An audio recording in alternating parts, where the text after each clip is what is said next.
Olá pessoal, neste vídeo iremos conhecer um pouco mais sobre o fundo do mar. Sem enrolação, bora pro conteúdo. O fundo do mar corresponde ao assoalho oceânico, que por sua vez é 97% da hidrosfera global, com uma extensão de 361 milhões de quilômetros quadrados. Em primeiro lugar, o fundo do mar refere-se ao assoalho oceânico, cuja flora e fauna é específica por conta da falta de luz solar. Nesse sentido, estima-se que os seres humanos hoje conhecem mais o espaço sideral do que os oceanos. Mais ainda, mais de 80% dos oceanos nunca tiveram ações de exploração, em especial pela extensão. No geral, 71% da superfície da Terra é coberta em água, sendo que 97% dessa porcentagem consiste em água salgada. Ademais, os seres humanos ainda não inventaram tecnologias capazes de enfrentar as pressões do fundo do mar. Desse modo, cabe citar ainda que mais da metade da área oceânica tem profundidades superiores a 3.000 metros. Apesar disso, estudos da biologia marinha conseguiram mapear parte do fundo do mar, mas ainda existe muito o que aprender. Em resumo, essa é uma especialidade biológica que se encarrega de entender os organismos que vivem na região de água salgada. Além disso, também investigam a relação dos mesmos com o ambiente.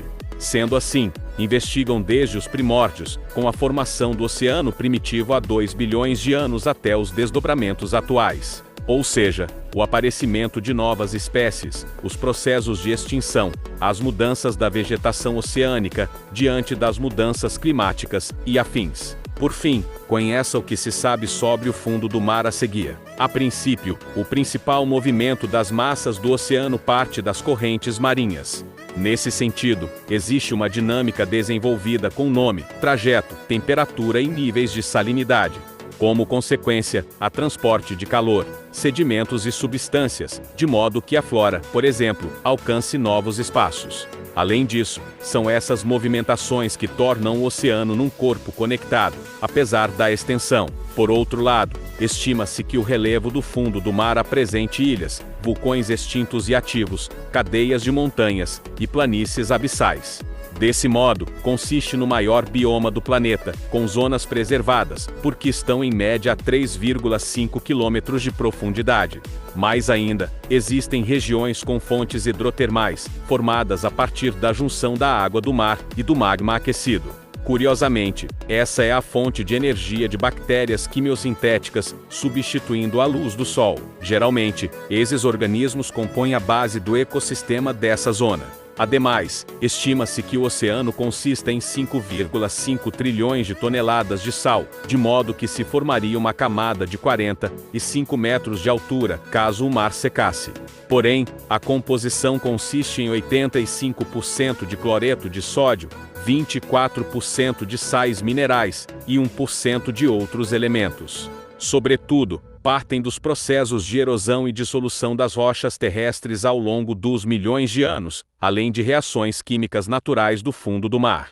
Curiosamente, uma das descobertas mais interessantes sobre essa região consiste na trincheira do Oceano Atlântico, o ponto mais profundo desse oceano, com mais de 8 quilômetros de profundidade e 800 quilômetros de extensão. Primeiramente, a teoria é de que essa região fosse estéril, mas os biólogos marinhos descobriram um ecossistema vasto, com espécies diversas e raras de tubarões. No geral, nessa parte vivem as principais espécies adaptadas às condições de extrema escuridão, baixa temperatura e uma grande pressão.